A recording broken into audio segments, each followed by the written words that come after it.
네, 안녕하십니까. 저는 주식회사 YPC에서 근무하는 이규학 이사라고 합니다.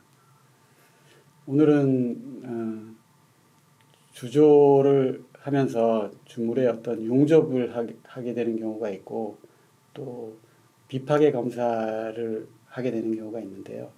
그러면서 겪게 되는 몇 가지 그 금속 조직과 그 의사지시에 대해서 의사지시라는 말이 좀 어려운데 가짜 지시입니다. 가짜. 결함이 아닌 가짜 지시에 대해서 좀 말씀을 좀 드리고자 합니다.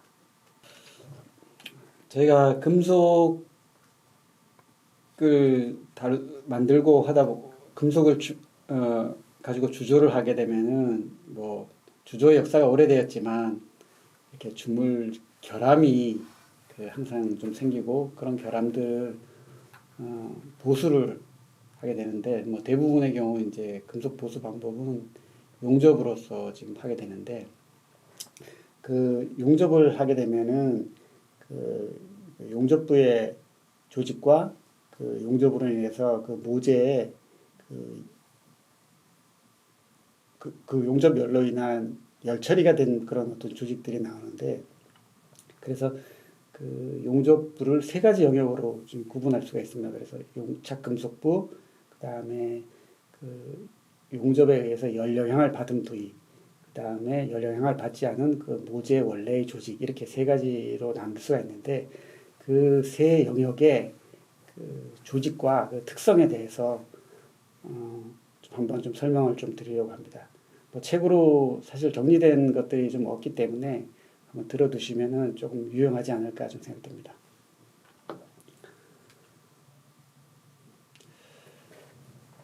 금속 그 용접을 하게 되면은 이제 그 용착 금속부, 그 다음에 그 용접부, 그 다음에 열영양부, 모재 이렇게 세 영역으로 좀 나눠지게 되는데요. 용접부는 저희가 앞에 그 주조에 대해서 뭐 제가 먼저 말씀드린 적이 있는데 용접은 근본적으로 어떻게 보면은 그 작은 영역, 조그만한 영역에서 일어나는 주조 현상이다 이렇게 좀 볼 수가 있는 거고 열 영향부는 그 용접열로 인해서 온도가 올랐다가 다시 떨어지는 그런 어떤 열 처리가 된다 이렇게 좀 볼 수가 있는 거고요. 모재는 열의 영향이 없었기 때문에 그냥 원래 어떤 모재 조직을 유지하고 있다. 크게 이렇게 좀 볼 수가 있을 것 같습니다. 그래서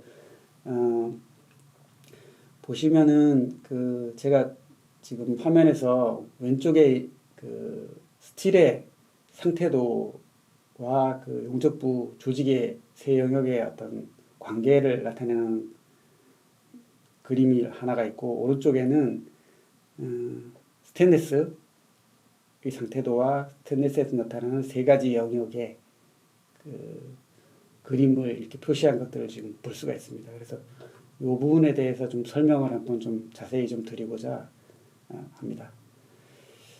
저희 회사에서 그 이제 용접은 상당히 그 품질에 영향을 많이 미치는 매우 중요한 공정이기 때문에 아마 고객들로부터 그 회사가 가지고 있는 용접 방법이 검증된 것이냐, 믿을 만한 것이냐, 그리고 용접 작업 표준은 제대로 갖춰진 것이냐, 그 용접 방법대로 작업을 했을 때 용접 품질은 확보되는 것이냐, 막 이런 그 요구사항을 많이 받고 또 그런 것들을 많이 제출을 하게 됩니다. 그래서 만든 게 보통 이제 문서 이름이 용접 작업 표준에 WPS 이렇게 말을 하고 PQR이라고 하는 거는 위에 WPS가 그 용접 작업 표준이 제대로 됐다는 것을 시험한 백데이터에서의 어떤 검증 기록 이렇게 보시면 되겠습니다. 그러면은 이제 궁금한 것은 용접을 했을 때 그 용접부의 합격 기준은 그건 뭐냐 이렇게 질문을 할 수가 있는데요. 용접을 하게 되면은 아까 세 영역 중에 모재는 뭐 용접하고 관계없이 그냥 그대로 원래의 물성을 유지하겠지만 용접부하고 열영양부는 모재하고 전혀 다른 물성을 좀 갖게 됩니다. 그래서 그 용접부의 합격 기준은 용접부와 열영양부가 어떤 모재의 어떤 강도라든지 내식성이라든지 또 그런 그 합격 기준이 있을 건데 그런 기준 이상이 돼야 되는 거죠. 그러니까 모재의 어떤 요구치라든지 또는 어떤 설계적인 별도의 요구치가 있는 경우도 있고 그런 것들을 만족하도록 그 용접 재료를 선정한다든지 또 용접 변수라 그러면 뭐 예열 온도라든지 층간 온도를 어떻게 관리하고 후열을 어떻게 하는지 또 용접 후에 어떤 별도의 열 처리를 어떻게 하는지 또 용접하는 방법에서 뭐 용접 속도라든지 전압값, 전류값들을 어떻게 관리하는 건지 또 뭐 별도의 어떤 그런 용접 그 방법이라든지 여러 가지들을 이제 변수들을 다 검증을 하는 그런 그 시험을 해서 그게 합격을 해야지만 이제 그게 좀 사용이 될 수가 있는 거고요. 또 이런 물성적인 것뿐만 아니고 용접부가 그 비파괴 검사를 해서 뭐 비파괴 검사라 그러면 뭐 방사선 촬영을 한다든지 뭐 초음파 검사를 한다든지 또 침투 탐상을 한다든지 뭐 자궁 탐상을 해서 일정 수준 이하의 결함이 돼야 그게 이제 용접이 제대로 된 거고 그 용접 방법은 어떤 회사의 용접 작업 표준으로서 이제 인정이 되고 그리고 그 용접 작업 표준을 갖고 향후에 용접을 했을 때는 저희가 그 용접이 제대로 될 거라는 어떤 그런 그 검증이 돼 있기 때문에 그거를 또 사용하는데 큰 문제가 없고 또 그것들을 고객들한테 요청 시에 제시를 해야 되는 게 용접 관리의 어떤 일반적인 그런 그 규칙이라고 보시면 되겠습니다. 용접을 하게 되면은 지금 이렇게 퓨전 존이라고 하는 그 용접 그 용착부가 생기는 거예요. 여기는 아까 말씀드린 대로 이 용접봉이 녹아서 이렇게 응고된 거기 때문에 주주하고 똑같습니다. 여기는. 그런데 조금 주주하고 좀 다른 부분이 있을 수가 있겠죠. 이게 상당히 빨리 굳고 또 미세하게 이게 굳어버리는 그런 현상이 있기 때문에 용접부보다 좀 상당히 좀 강한 편입니다. 그래서 이 퓨전존은 용접봉이 일반적으로 녹아서 붙은 데기 때문에 이 좀 빨리 굳고 아까 결정립이 좀 작다가 그래서 그 모재보다 강할 수가 있어서 보통 이 용접봉을 선택을 할 때는 탄소 함량이라든지 이제 크롬 함량을 모재보다 좀 낮은 걸 선택하는 게 일반적인 경우입니다.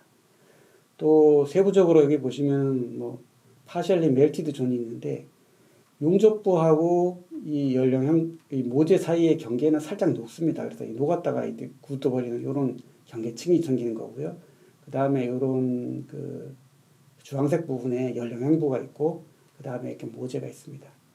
그래서 이 용접부의 그 합격 기준을 품질 기준을 정할 때 모재보다 강하냐 약하냐 뭐 이런 관점에서 볼 때 여기 보시면 PM은 이제 페어넌트 메탈의 모재고 모재의 경도입니다. 그 다음에 H는 경도를 표시하는 거예요. 보시면은 모재보다는 용접부나 그 열영향부 해지라 그러는 부가 강도가 높은 경우로 이렇게 되는 경우도 있고 모재보다 열영향부는 경도가 좀 높은데 용접부 쪽으로 이렇게 높은데 용접부 쪽은 모재하고 강도가 같게 이렇게 설계가 되는 경우도 있고 이 반대인 경우도 있고 용접부가 강도가 더 모재보다 낮습니다. 그죠? 해지부가 최고 높은 경우도 있고 또 이렇게 해지부가 모재보다 강도가 좀 낮아졌습니다. 그렇다가 다시 용접부 갈수록 좀 높아졌다가 다시 이제 이렇게 갔다. 이런 경우는 우리가 열영향부의 그 연화 좀 누르게 됐다 뭐 이렇게 볼 수 있는 이런 부분들이 있을 수가 있습니다. 그래서 이런 현상들이 있는 강종들이 있습니다. 그래서 이런 식으로 용접부하고 모재하고 열영향부의 이런 어떤 그 물성의 분포를 이렇게 좀 볼 수가 있습니다. 그 다음에 용접부에는 이 용접하면서 나중에 응고가 되고 이러면서 이런 그 경계 열영향부나 이런 데서 그 인장력이 생길 수가 있어서 이런 빨갛게 지금 표시된 부분들은 매우 강한 어떤 인장력이 작용한다, 잔류력이 작용한다 이렇게 지금 볼 수가 있습니다. 그래서 이 연료형부가 이런 잔류응력이 발생하기 때문에 나중에 이런 데서 뭐 균열이 발생한다든지 이런 경우가 좀 있기 때문에 이런 잔류응력들을 열처리나 이런 걸 통해서 제거를 해야 나중에 어떤 사용할 때 응력하고 합쳐지지 않아서 좀 안전하게 되기 때문에 이런 잔류응력 제거를 하는 걸 우리가 용접 후 열처리라고 그렇게 좀 많이 하는 경우가 있습니다. 뭐 용접 후 열처리 이외에도 잔류응력을 제거하는 뭐 여러 가지 방법들이 또 다른 것도 있지만 일반적으로는 스트레스 릴리빙 열처리를 해서 이렇게 잔류응력을 제거하고 있습니다.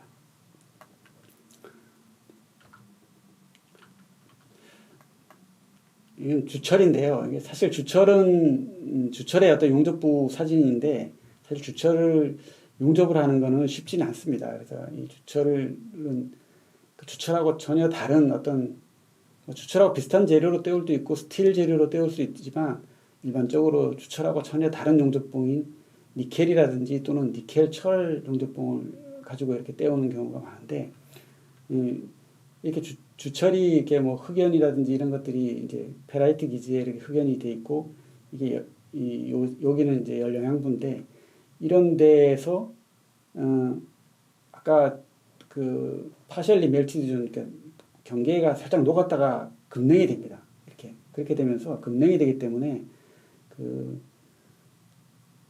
급냉이 되면서 이 세멘타이트라고 하는 이렇게 칠 조직이 여기 형성이 되고 또 용접부가 응고되면서 또 이렇게 잔류응력이 생기면서 이런데 좀 균열이 가는 경우가 상당히 많습니다. 그래서 상당히 용접하기가 좀 힘든데 이런 것들을 뭐 일반적으로는 좀 거의 용접이 좀 불가능하다, 어렵다고 보이고 용접을 해도 눈에 보이지는 않지만 이런 크랙들이 지금 가 있는 경우가 대부분인 경우가 많고요.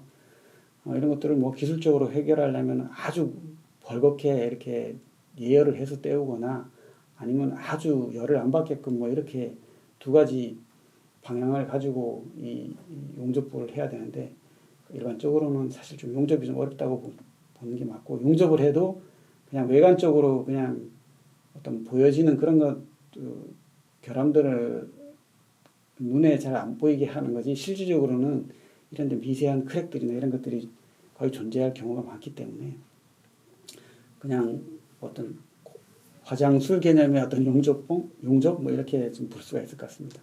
실질적으로 뭐 저희가 말하는 모재하고 동등한 강도라든지 이런 것들을 내기 위한 그런 용접은 아니고 용접부에 또 이런 어떤 비파괴적인 크랙이라든지 이런 것들도 거의 존재할 수가 있기 때문에 이 주철의 용접은 그렇게 용이하지가 않다고 볼 수가 있습니다.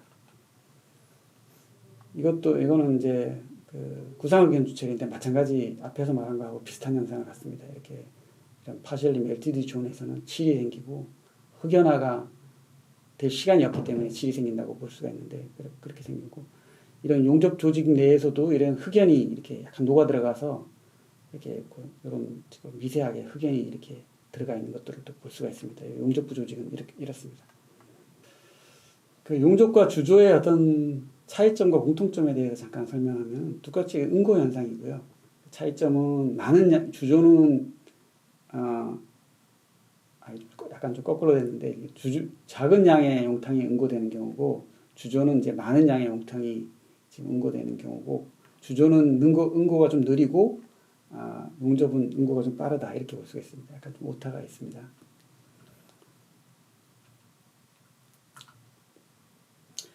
탄소광입니다. 보시면은 용접부 조직이 보시면은 이게 베이스 메탈은 이런 조직을 갖는데 용접부는 상당히 급냉이 되다 보니까 주로 페라이트 변태 이후에 오스테나이트에서 델타 페라이트에서 오스테나이트가 되고 오스테나이트에서 페라이트가 되고 페라이트 그 다음에 또 펄라이트 변태가 있어야 되는데 그 페라이트 변태가 굉장히 빠르게 진행이 되고 나니까 이 펄라이트 변태나 이런 것들은 사실 많지가 않습니다. 그래서 이렇게 보시면은 주로 이렇게 삐죽삐죽하게 이렇게 나와 있는 침상의 그 페라이트 조직을 용접부에는 조직은 페라이트가 주로 침상으로 이렇게 많이 분포하게 되고 펄라이트는 많지 않습니다. 그래서 이걸 뭐 영어로는 뭐 에시큐라 페라이트 이렇게 해서 침상 페라이트가 지금 많이 돼 있고 또는 페라이트 조직이 약간 이렇게 다각형화되어 있어서 뭐 폴리고널 페라이트 이런 것들이 지금 많이 용접부 조직으로 나오고, 우리가 스틸의 조직이 페라이트 폴라이트인데 이런 폴라이트는 그렇게 많이 속출되지 않습니다. 그래서 이런 조직을 갖고요. 해즈부는 영양부인데 이쪽에 용접되면서 용접열에 의해서 이게 다시 뭐 재결정이 된다든지 다시 상변태가 된다든지 이렇게 된 부분들이 많은데, 이 뭐 사진상에서는 좀 정확하게 나타나진 않은데, 여기 보시면은 용접부 매우 가까운 쪽들은 상당히 높은 온도까지 올라가는 경우고요. 이 높은 온도라고 하는 거는 A3 변태점보다 훨씬 더 높은 온도에서 얘가 노출이 됐기 때문에 상당히 결정립이 이렇게 재결정에 의해서 조대화가 되고 커졌다는 얘기입니다. 이렇게 커지게 되면은 나중에 이런 부분들의 결정립이 크기 때문에 강도가 아무래도 떨어지겠죠, 그죠? 그렇게 되면서 이런 콜스 그레인 때문에 이런데 강도가 약간 떨어질 수 있는 그런 것들이 됩니다. 물론 떨어져도 모재의 요구치를 만족하면 됩니다. 당연히 이제 이건 있을 수가 있는 현상이고요. 문제는 모재의 요구치 이상으로만 있으면 되는 거지, 모재의 요구치 이하로 만약에 강도가 떨어졌다면 이건 이제 용접부에 대한 어떤 품질이 불량인 경우가 되겠죠. 그래서 모재의 요구치만큼 이게 강도가 나오면 되는 겁니다. 모재보다는 강도가 모재의 실제치가 아닙니다. 모재의 요구치. 이 모재가 뭐 예를 들어 인장 강도 480 이상을 요구하는데 실제로는 이게 뭐 550 될 수가 있기 때문에 그 480이 모재의 요구치이기 때문에 그 모재의 요구치보다 여기가 강도가 높으면 되는 거고, 이제 아스메 규격에서는 모재의 요구치보다 5% 정도 떨어져도 된다, 이런 어떤 연화 현상들을 인정을 해주기 때문에 5%까지 떨어져도 된다. 그래서 모재의 요구치의 95% 이상만 돼도 합격이 된다, 이렇게 지금 말하는 경우도 있습니다. 이건 말텐사이트 스테인리스인데요. 보시면은 이제 용접부에는 이렇게 원래 말텐사이트는 이 페라이트가 오스테나이트가 되고 오스테나이트가 말텐사이트인데 응고 직후에 이런 페라이트 조직들이 급냉이 되다 보니까 미처 오스테나이트나 말텐사이트로 변태되지 못하고 이렇게 남아있는 것들이 있는데, 이런 것들이 남아있게 되면은 사실 강도도 좀 많이 떨어지는 경우도 많고 또 크랙이 발생하는 경우도 있어서 이런 페라이트가 덜 생기게 하는 게 어떤 이 말텐사이트 스테인리스의 어떤 용접 관리의 좀 핵심입니다. 그래서 이게 페라이트가 많이 속출되거나 이러면은 좋지 않습니다. 보시면은 이런 해즈 쪽이나 이런 용접부 쪽에 이렇게 하얗게 지금 된 것들을 페라이트고 까만 게 지금 말텐사이트 이런 게 있으면 좋지 않습니다. 그래서 보시면은 요거는 좀 많이 있고 가운데 거는 좀 그렇게 많지 않고 그런 경우가 있고, 또 이 말텐사이트 스테인리스는 약간 선행을 해도 말텐사이트가 되면서 경화가 많이 발생합니다. 그래서 이런 용접부에 경화도 좀 많이 생기고요. 또 이런 해즈부도 마찬가지로 좀 경화가 생길 수가 있어서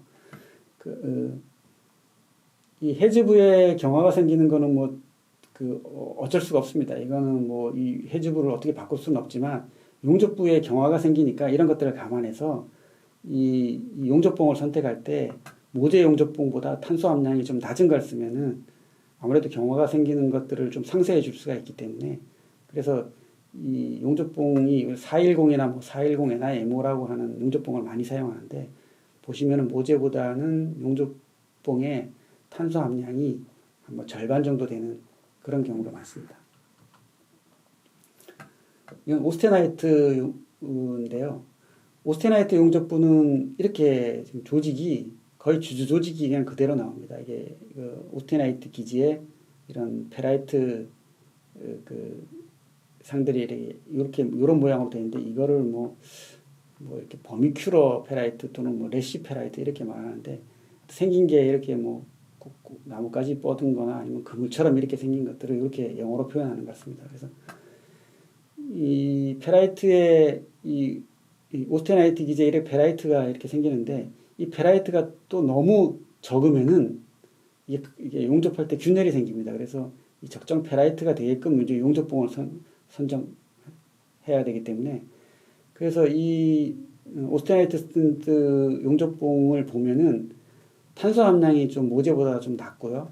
마찬가지로 그 다음에 약간 이런 페라이트를 확보하기 위해서 페라이트가 많이 생기는 원소인 크롬을 모재보다 좀 더 첨가한 그런 용접봉들을 많이 사용을 하고 있습니다. 그래서 약간 크롬이 좀 높은 게 모재보다는 크롬이 좀 높은 게 용접봉의 좀 특징입니다. 성분적인 특징으로 보면 되고요. 이 해즈부에는 이 용접열로 인해서 이런 예민한 구간이나 일단 크롬 탄화물이 석출되는 요 100도에서부터 한 500도 사이 이 사이에 이 노출이 됐었기 때문에 이런 데서는 이제 크롬 카바이드 같은 것들이 생기면서 이 해즈부는 이 용접부라든지 이런 모재에 비해서 내식성이나 인성이 좀 이렇게 떨어지는 현상이 생길 수가 있는데 뭐 이것도 어쩔 수 없이 이것도 사실은 생기는 건데 이걸 없애기 위해서는 이걸 다시 제열 처리를 해주면은 이런 게 없을 수가 있고요. 여기 보시면은 오른쪽에 있는 거는 그냥 용접을 그냥 왼쪽에 이 그림 여기도 용접부고 여기도 똑같이 용접부인데 왼쪽에 있는 용접부는 용접한 상태 그대로입니다. 열 처리를 하지 않았고요. 이거는 용접을 한 부위를 전체를 다시 제열 처리를 해가지고 조직을 마치 주조직처럼 이렇게 만들어서 용접부 조직하고 모재 조직하고 거의 비슷해졌습니다. 그러니까 용접부에 열 처리를 하게 되면은 이렇게 되는 거죠. 그러니까 이렇게 되면은 용접부라든지 영양부가 모재하고 거의 비슷한 물성을 갖게 돼서 상당히 좋은 경우인데 물론 실무적으로 이제 이렇게 주물을 만들다 보면 이렇게 제열 처리를 하게 되면 변형이라든지 이런 게 오기 때문에 좀 어려운 부분들이 있지만 이렇게 제열 처리를 해주면 매우 좋습니다.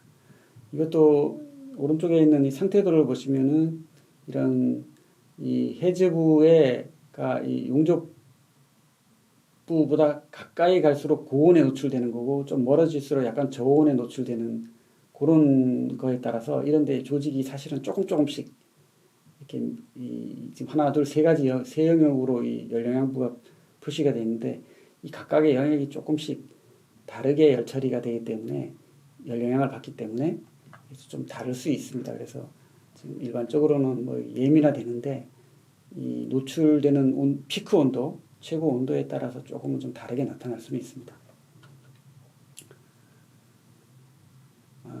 요거는 이제 되게 CF8M이라고 하는 이제 주물 재질이고 316L이라고 하는 용접봉으로 한 건데 이건 모리브덴이 첨가된 경우죠. 이것도 보시면은 용접부 조직은 앞에 있는 거하고 비슷하게끔 뭐 이렇게 페라이트가 이렇게 그물처럼 좀 많이 돼 있는 거고요. 이것도 해즈부가 마찬가지로 어떤 예민한 구간이라든지 또 이게 모리브덴이 첨가되어 있는 스테인리스다 보니까 시그마상이 상당히 시그마상은 이 모리브덴하고 다른 크롬이나 이런 것들이 금속적으로 결합된 금속관 화합물하고 이라고 볼 수가 있는데 이런 것들이 지금 많이 생기는데 그래서 이제 그 해즈부가 용접부나 모재에 비해서 내식성이 이게 떨어지게 되는 거고요. 여기에 어떤 유해상들이 생기는지 전자현미경 같은 걸로 뒤다 보면은 이렇게 이런 시그마상이라든지 이런 크롬 카바이드들을 이렇게 잘 볼 수가 있습니다. 이게 뭐 일반 광학현미경으로는 좀 확인하기 좀 어렵고 전자현미경, SEM-BS라고 해서 전자현미경을 가지고 이렇게 살펴보면은 이런 것들이 있다는 걸 알 수가 있고 이런 것들이 많이 시그마나 이런 그런 카바이드는 내식성을 해치우는 그런 석출물들이나 금속관화물들이기 때문에 이런 것들이 많이 생기면 기본적으로는 좋지 않다고 볼 수가 있습니다.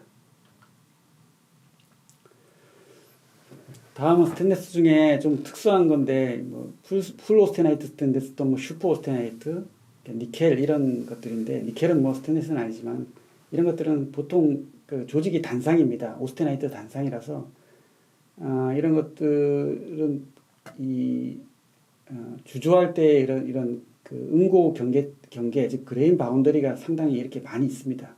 그래서 이런 것들이 녹으면 용접을 하게 되면은 용접부라든지 이런 열영양부에 이런 그레인 바운더리를 따라서 이렇게 살짝 녹았다가 다시 굳습니다. 그러면서 약간 잔류응역이 생기면서 이런 게 양쪽에서 당기면서 이런데 약간 실크랙들이나 이런 것들이 미세한 크랙들이 자주 가는 현상들이 생기는데 그래서 요 그레인 바운더리를 따라서 이렇게 녹는 현상을 우리가 그레인 바운더리 리퀴데이션 그레인 바운더리 액화 현상이라 그래서 이런 것들이 나중에 용접부에나 아니면 열영양부에 미세한 크랙을 만드는 그런 경우가 있어서 지금 이런 현상들을 제가 조직 사진이나 그림으로 지금 설명하고 있습니다. 모재는 보시면 조직 사진을 찍어보면 매우 단순합니다.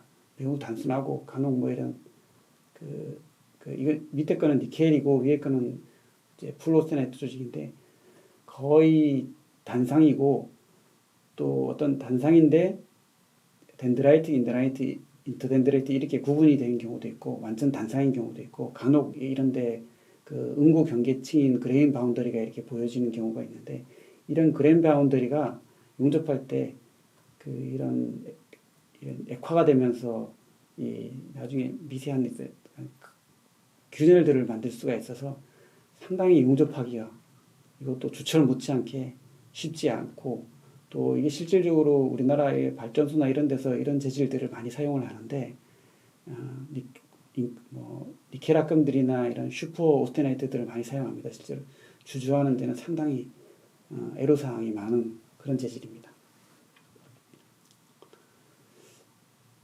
이거는 이런 용접부에 아까 전자현미경처럼 크롬 카바이드가 이렇게 생긴 현상을 좀 볼 수가 있고 광학현미경으로는 이게 선명하게 보이지 않습니다. 광학현미경은 이게 그냥 푹 파여서 거먹게만 보이지 이렇게 이런 점처럼 이렇게 크롬 카바이드가 보이고 옆에 이렇게 ditch나 이렇게 골이 파여 있는 것처럼 이런 모양들을 사실은 광학현미경은 보기 좀 힘들고 전자현미경이나 이런 것들을 볼 때는 이런 것들이 좀 확인이 됩니다.